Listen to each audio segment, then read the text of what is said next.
everybody, Ollie from Collie Center, Chicago. Do me the kind favor, hit that like and subscribe button. Every time you hit that like and subscribe button, you save literally a kitten on the other side of the world. So make sure you guys do that right now. All right, let's get to it.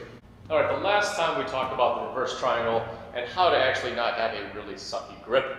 We're gonna put that together. Just try to get that coordination going.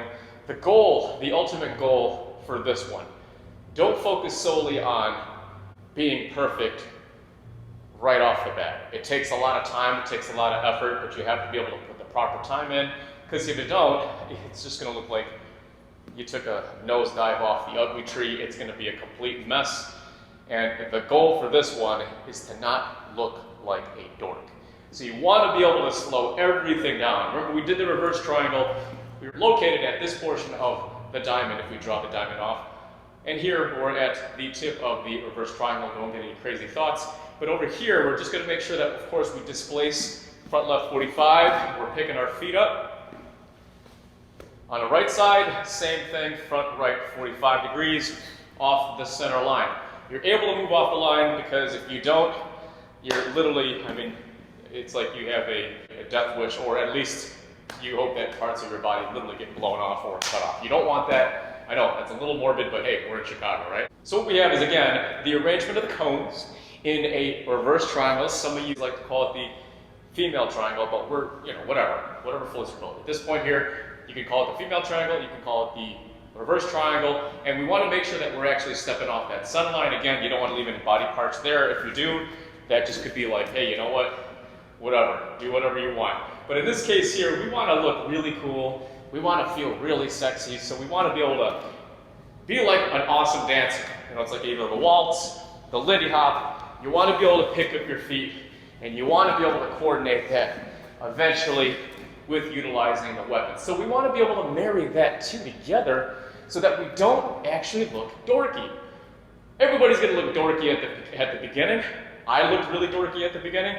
But the name of the game really is to keep it slow, because slow is smooth, and you get that coordination going, and you want to accentuate those steps. You want to accentuate the actual strikes with the actual movement, so it's almost fluid and theatrical. You're stepping up in that 45, stepping across, and bringing it back. So you want to do that nice and slow. That's the way to do it. Nice and slow.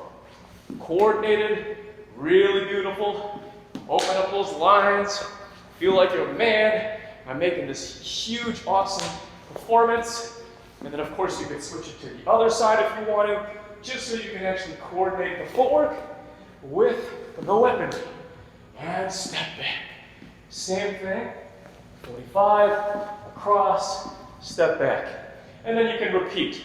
You can go the opposite direction on the front left 45, front right 45.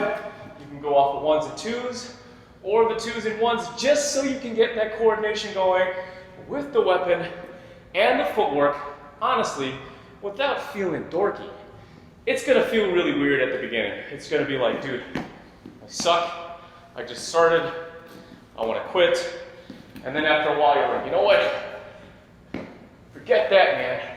Let me just extend these lines and develop the nice fluid strikes, follow through with it, and then you notice that as you actually start to do this slowly, the posture is good, the alignment is fantastic, the grip doesn't suck, and it all comes together beautifully to the point where the power leaks start to diminish and your swings start to become more powerful, more technically sound, more efficient, and you can repeat it again and again and again and again 30 years later, and again and again.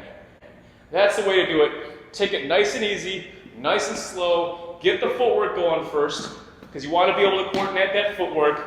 You want to be able to step across,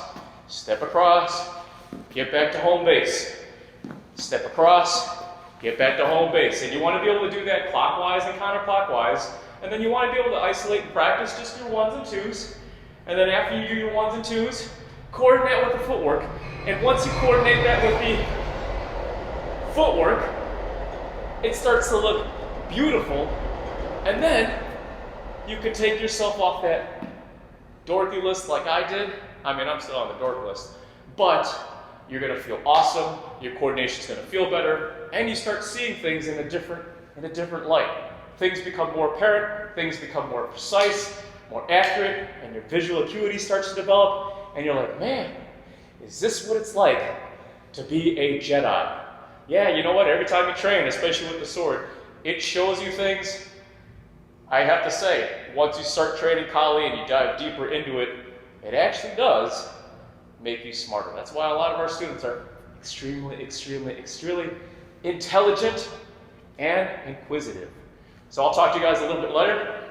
Come on now, let's go, let's do this, let's dance.